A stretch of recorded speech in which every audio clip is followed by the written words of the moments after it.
Um, అందరికీ నమస్కారం and thank you 2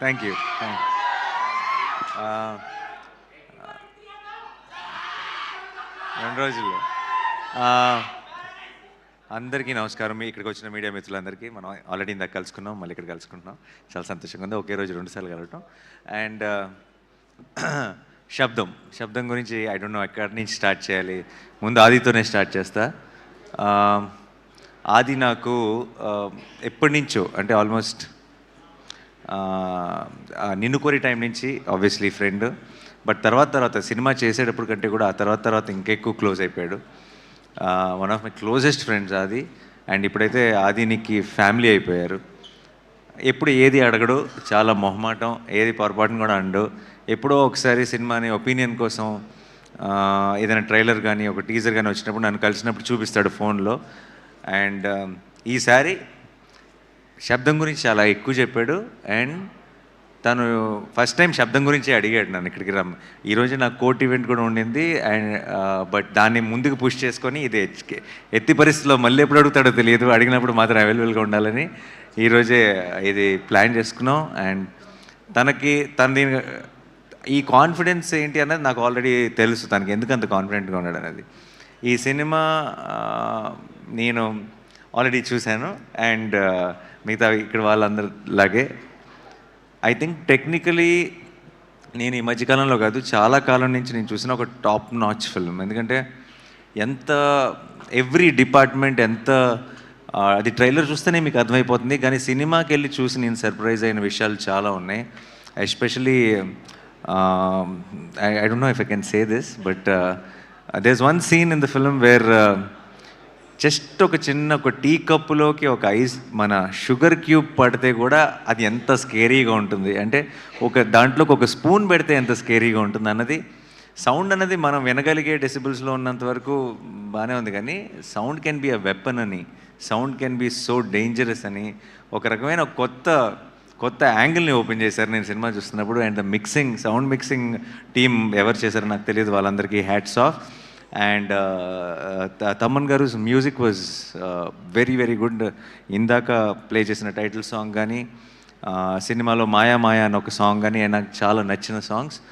and నాకు వైశాలి సాంగ్స్ చాలా ఇష్టం. ఐ థింక్ తమన్ గారు మొత్తం కెరియర్లోనే టాప్ 3 సాంగ్స్ అని క్విక్గా చెప్పమంటే 2 వైశాలి పాటలు ఉంటాయేమో అందులో.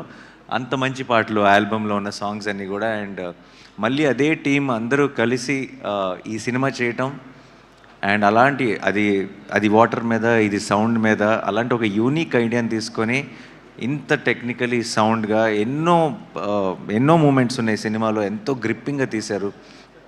పర్ఫార్మెన్సెస్ కానీ, ఆ సెట్ కానీ, ఈ సౌండ్ డిజైన్ కానీ, అరివల్గన్ గారి డైరెక్షన్ కానీ. I'm a big fan of Eeram sir. I really love that film. And Sabdham was on par with it in every which way, technically in every way. And I really loved that experience. And ఇలాంటి ఒక ఐడియాని కన్విన్సింగ్గా చెప్పాలి అంటే చాలా పెద్ద పని, చాలా కష్టం అది.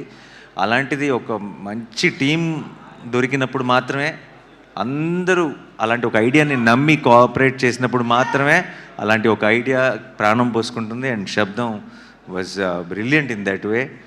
అండ్ నాకు కూడా ఇందాక ఆది చెప్పినట్టు నాకు కూడా ఏం చూడాలో తెలియదు, కన్ఫ్యూజ్ అయినప్పుడు హారర్ సినిమాకి వెళ్ళి ల్యాండ్ అవుతాను నేను కూడా. అండ్ లక్కీగా అలాంటి మూడ్లో ఉన్నప్పుడే పిలిచి శబ్దం చూపించాడు అది. సో నేను చాలా ఫుల్గా ఎంజాయ్ చేశాను ఈ సినిమాని. ఈ నీకు ఆ తర్వాత కూడా చెప్పలేదు నేను, ఎస్పెషలీ నీ చిన్నప్పుడు ఫ్లాష్ బ్యాక్ దాంట్లో నేను ఎక్కువ రివీల్ చేయట్లేదు. బట్ మదర్కి ఏం జరిగింది, దానికి ఆ కొడుకు మ్యూజిక్ ఎలా కారణం అనేది చాలా హెవీ. అంటే నాకు నేను హారర్ సినిమా చూస్తూ కళ్ళలో నీళ్ళు తిరుగుతాయని నేను ఎప్పుడు అనుకోలేదు. And it was such heavy emotion and it couldn't. So నాకు బేసిక్గా హారర్ ఫిలిమ్స్ని ఊరికే భయపెట్టడానికి ఏదో ఒక రకంగా సౌండ్ ఎఫెక్ట్స్, లేదంటే డోర్ వెనకాల ఎవరున్నారు ఇలా స్లోగా డోర్ తెరుచుకుంటూ, అలాంటి సినిమాల కంటే కూడా కథ ఉన్న సినిమాలు చాలా ఇష్టం. ఒక కథ ఉండి ఒక ఇమోషన్ ఉంటే నాకు చాలా ఇష్టం. అందుకే నాకు ఇంగ్లీష్లో కూడా చాలా ఫిల్మ్స్ వస్తాయి, కానీ నాకు కంజూరింగ్ చాలా ఇష్టం. ఎందుకంటే కంజూరింగ్లో ఒక కథ ఉంటుంది, you will relate to that family, you will want to know what happen to them. అలా మన మెల్లగా కథలోకి ఒక ఇమోషనల్ యాంగిల్ కూడా ఇన్వాల్వ్ చేసి చాలా బ్యూటిఫుల్గా తీసుకెళ్లారు towards the climax. So February 20th మీరందరూ కూడా చూడండి. పర్టికులర్గా హారర్ ఫిల్మ్ ఫ్యాన్స్ అయితే కనుక మీరు ఒక 10 మంది ఫ్రెండ్స్ని వేసుకొని వెళ్ళండి.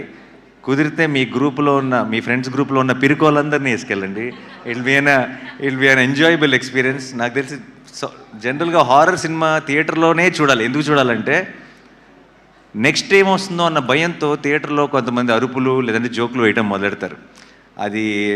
అది భయం లేదు అని ప్రూవ్ చేసుకోవడానికి కొంతమంది ట్రై చేస్తారు.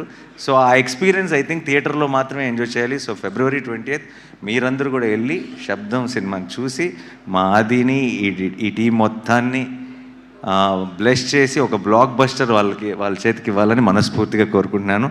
Thank you so much for this opportunity and I'm rooting for this whole team and for my friend, and I really wish Shabdam will become a blockbuster. Thank you so much. Thanks a lot. Nani గారు bless చేయడానికి వచ్చారంటే ఖచ్చితంగా ఆ cinema block buster అనే అర్థం. And team side నుంచి మాకు ఒక క్వశ్చన్ ఉంది. సో మీ రియల్ లైఫ్లో ఎప్పుడైనా స్కేరీ సౌండ్ విని స్కేరీ డ్రీమ్ వచ్చి భయపడిన సిచ్యువేషన్స్ ఉన్నాయా ఎప్పుడైనా, చిన్నప్పుడు కానీ అలా? చాలా ఉన్నాయండి. నా లైఫ్లోనే కాదు, ఐ థింక్ అందరి లైఫ్లోనే ఉంటాయి. రీసెంట్ అయితే స్కేరీ సౌండ్ రావటం కాదు, మా బుడ్డోడు ఉన్నాడు కదా, వాడికి ఏదో భయంకరమైన కళ వచ్చి ఉంటుంది. వాడు పెద్దగా అరిశాడు, వాడి అరుపుకి నేను ఉలిక్కిపడి లేసాను. So that's the reason. So sweet. Thank you Nani గారు. Thank you for gracing our event. Thank you so much.